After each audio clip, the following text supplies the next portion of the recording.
All right, everyone. So we have a massive Becky Lynch update here. So we're reading a tweet from RussellLlama.com. It says Becky Lynch is taking an extended leave of absence. They're citing an article from Wrestling Observer Radio, which states Becky Lynch is taking an extended leave. For when I was told, it's not like a short period of time. She was looking for a long period of time out. So Becky Lynch is taking an extended leave of absence as her contract with WWE is up. Now, it looks like this isn't a thing where she leaves and then ends up in AEW or ends up elsewhere, at least for the time being, because she's looking for a leave of absence, right? Probably to hang out with Seth, hang out with her kids, and you can't blame her for that either. And I honestly think my hope here, this is my hope from my heart, is that Becky Lynch is going to take this time, spend time with family, get healed up, because I'm sure this is just the wrestling business is just so tough on the body, so tough mentally.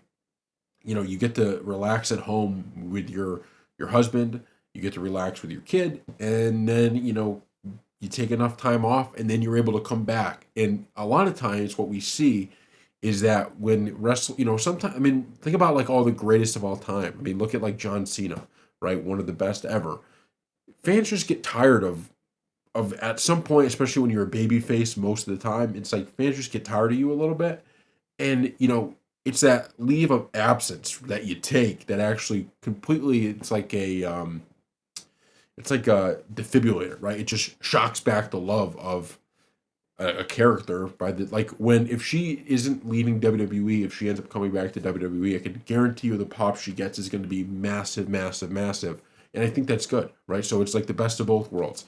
And it's not to say her character was getting stale or that she wasn't doing a good job, but you did kind of just reading, on Twitter and elsewhere, especially because she was kind of thrust back into she's thrust back into being the champion because Rhea Ripley gets hurt.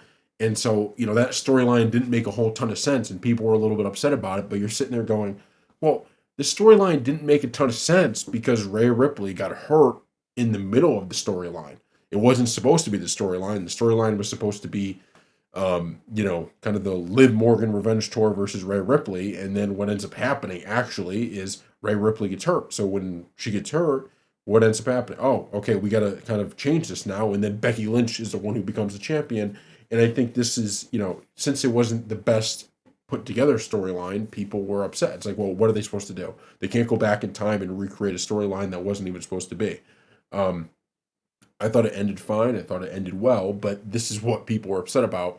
And now I think with her taking a leave of absence, hopefully she takes all the time she needs, and I hope she comes back to WWE because I'm just waiting for that pop that she's going to get from the WWE universe because they're going to love her again, right? And they have even now. It's not this once again. It's not to say they haven't, but you just started to kind of feel a little bit the like John Cena at his peak. Like people are like, all right, we're kind of done, with this babyface John Cena. And then, of course, as time goes on, the love comes all the way back because this is just how things go. So thank you all for watching. Let us know what you want to happen here with Becky Lynch. Do you want to see her back sooner rather than later? Do you think she should go to AEW? What should she do?